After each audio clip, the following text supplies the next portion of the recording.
Minimalism. Minimalism. How do you live a minimalistic lifestyle? I know so many people hear about this word minimalistic lifestyle, but do you know what it is? Do you know what it requires? And do you know why people do it? And do you think you can do it? Those are the questions most people are asking. And it's very common in the West, it's very common in the US, it's very common in Europe. It's something that is really taking shape, especially among young people. And it doesn't just come in terms of finances. Minimalism doesn't come because someone wants to be financially free. It comes because some people feel that life has tied us in a box with these requirements and needs and wants and everything, you know? Like, sometimes you just feel like life has reached, that level, like you just feel like fed up, like too many things required. You need an insurance, you need a phone, you need a camera, you need a laptop, you need all this stuff, you're just wondering, do you really need this stuff? That's the question. So that's where minimalism comes in. In my opinion, minimalism will affect different people in different ways. And that's why I want to look at minimalism in Africa and in Kenya specifically. Can you be a minimalist?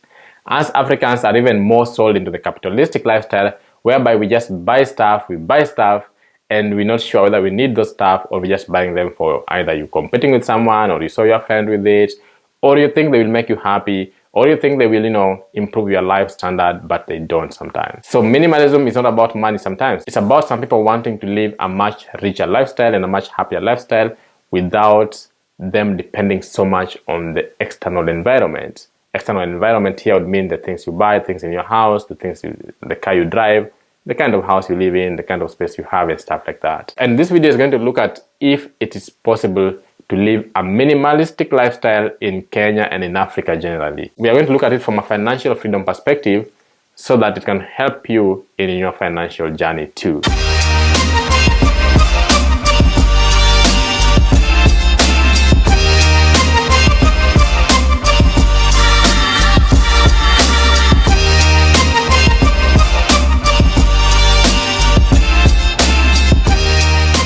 So guys, welcome to Ken's Money Matters, and here we talk about the money mindset, how to make that money, how to enjoy that money, how to manage that money, how to invest that money, and how to assure yourself of a lifetime of income, basically financial freedom. Guys, we're gonna be talking about minimalism. Do you know what minimalism means? Do you know exactly what it is to be a minimalistic person? Do you know what it means? Now, we're going to say, what does it mean? How can you go about it? And why would you do it? So what is minimalism? Minimalism basically is living with the things you only absolutely need. You make sure you limit your life to the things you only need for you to survive. So without those things, you can't survive. In my opinion, minimalism can also mean different things to different people depending on your environment. That's why I don't want to always just take ideas from the West or from Europe and put them in Africa or in Kenya and expect people to go by them. That's why we always try to make it work for our environment. See if it's even possible in our environment. Now, the funny thing is Africans generally were more minimalistic. We believed in nature, we believed in abundance, we believed in things being there to serve us the next day and tomorrow. We didn't need to take so much for ourselves selfishly for all our generations and stuff like that.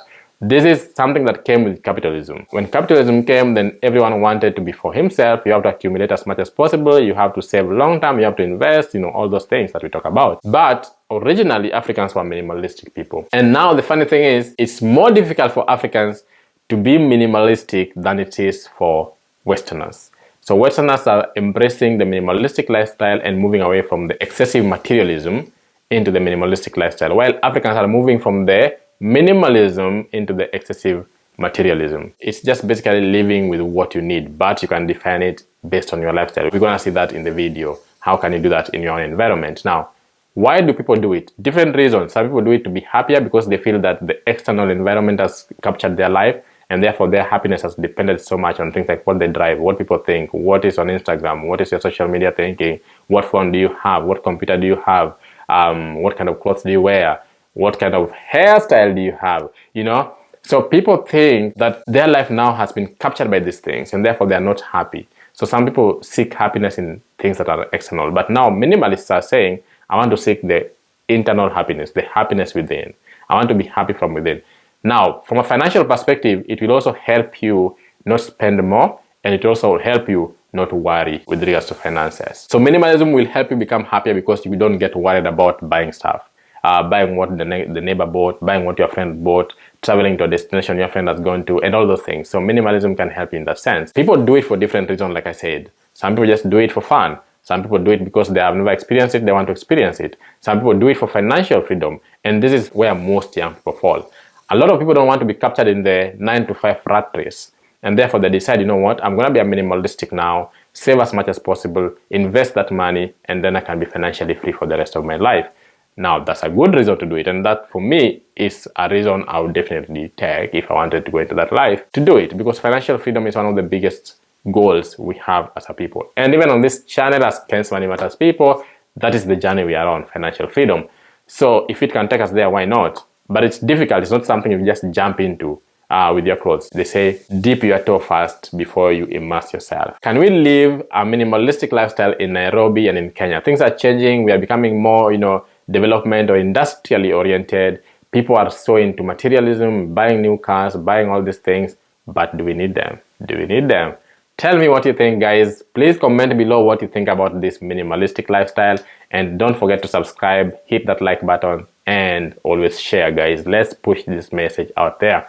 Ken's Money Matters is growing as much as possible. So with regards to minimalism, we have looked at what is the meaning of it, why do people do it, and now let's think of how can you do it if you are in Africa, Kenya, Nairobi, wherever it is you are in Africa.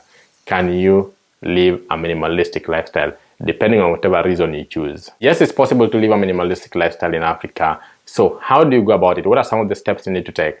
Number one, you have to determine what minimalism means to you. Because what minimalism means to you may not be what it means to me. So look at your life and look at the things you think you need. There are people, they need really nice clothes. They are fashionistas or whatever it is.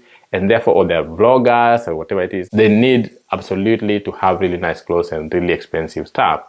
So in that sense, if you tell such a person to cut off buying those clothes, you're cutting off their life. We need different things in life. So define what minimalism means in your life. What can you cut off so that your life is not so dependent on other things? And this can be varied as we have people in this world. So first of all, look at your life, define what minimalism would be for you. There are people who go completely out, they just have a bed and maybe not even a cooker, but a small gas and stuff like that. Now, some people cannot do that. Like me, I can't do that. Yeah, there are people who cannot even go to the gym. They can't travel. They can't do anything else because they're living a minimalistic lifestyle. There are also people who go into some small, tiny houses and eat some really crappy food just because they are living a minimalistic lifestyle. I cannot do that. So you have to define what minimalistic lifestyle means to you. I want to eat fruits. I want to eat vegetables. I want to enjoy some vacation. I want to enjoy traveling because I travel a lot. So that cannot go away. That cannot be taken off from me. So if you tell me to do that, then you're going to be interfering with my life in major ways.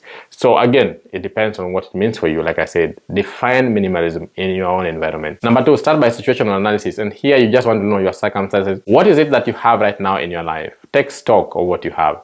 Most people in Africa, we buy lots of stuff without even knowing exactly what we have. Like we're just buying and keeping, we store, buying and storage, buying and storage. So you end up having so many things, especially if you have a big house, you end up having so much that most of the time you don't even use. So do a situational analysis, look at your life, look at the things that really matter to you, look at the things that you really love, look at your goals too. What are the goals that you have in life?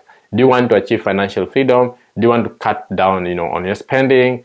Do you want to take care of your personal finances better? So look at that situation, look at yourself and determine if you want to go this route of minimalism. That will also help you know what are the things in your life that you're actually not utilizing as you should. And then you can make a decision from there on.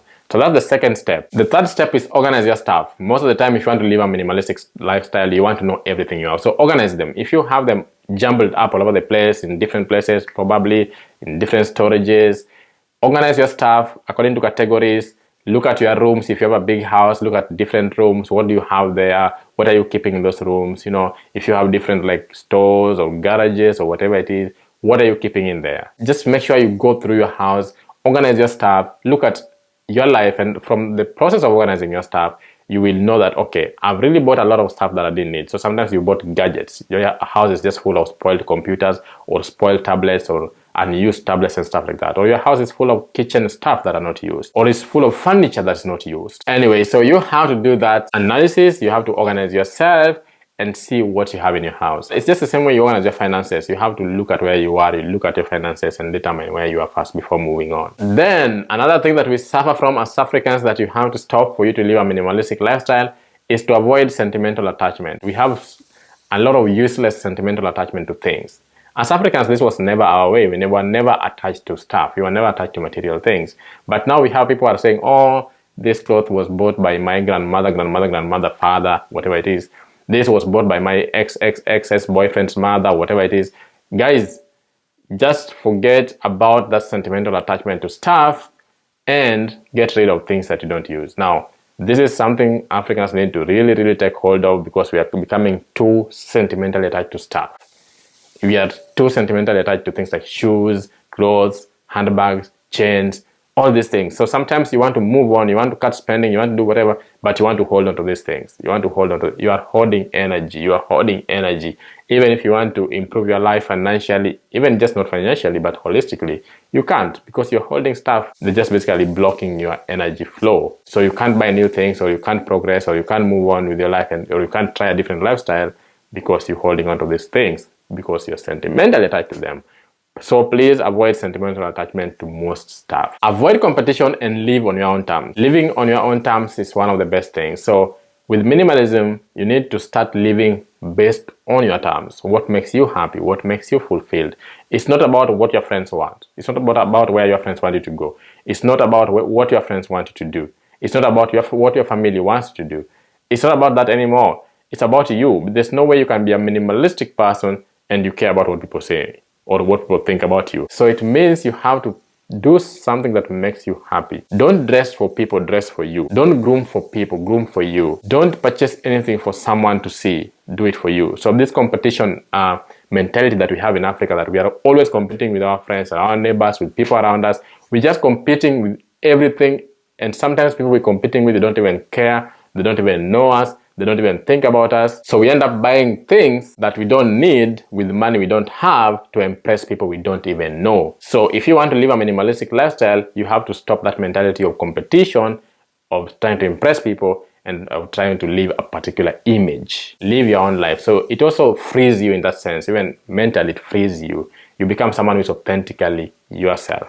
You're authentically you. So step number 6 is to budget. Budgeting will also help you know what the things that you buy. Where does your money go? People hate budgeting, but that's the only way you can determine your journey. There's no way you can determine where you're going to if you don't know where you are. So budgeting will also help you determine, where does my money go? Sometimes you realize that, oh, every single month my money is going to toys. These kids, are they using these toys that I keep buying them? So I'm spending 50,000 every single month or every single year buying toys. Where do these toys go? I spend 100,000 buying whatever, buying clothes. Where do these clothes go? So if you do that kind of analysis, and if you look at your budget and you do financial planning, then you're able to determine where your money is going to, and determining if you actually need those things that you buy with the largest chunk of your cash.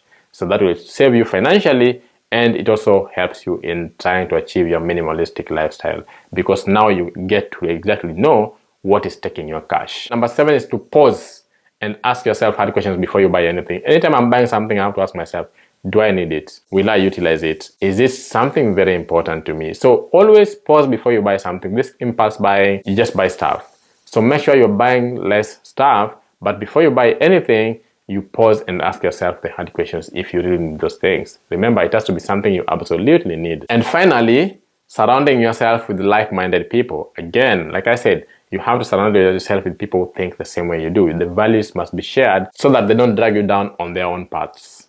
So you have to be around people who actually support you, they encourage you, and they understand whatever it is you're doing. They may not be living a minimalistic lifestyle themselves, because I don't think you'll be getting so many people living that kind of life, but they will understand the journey you're on. Because you could be doing it for different reasons. You could be doing it just to clutter your energy and your mind.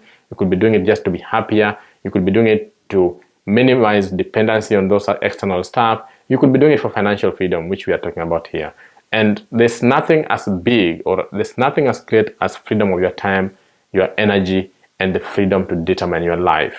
It's the biggest reward you can give to yourself. I say every single day. A minimalistic lifestyle will lead you this path. I hope this helps. Those who want to live minimalistic lifestyle in Kenya, in Africa, it's possible. But you just need to do these things based on your environment. You just need to attune them to your situation, and try to live this life. It doesn't have to be for financial freedom, it can be for other reasons, but try as much as possible to achieve your goals, and it will also help you in not just financial issues, but many other things holistically. Thank you guys. Like I said, please tell me what you think about this topic. Tell me if you ever tried it, if you want to try it, if it's something you've thought about or you're thinking about or you're going to think about now, and why would you be doing it. Please comment below, and let's meet in our next video. Out. I'ma kill this stuff real quick. I'ma go take it to town, cause I gotta be that king in the ring when I'm knocking them out when I'm back with the whip. Cause I am just up on the journey. Just know that I'm just going insane.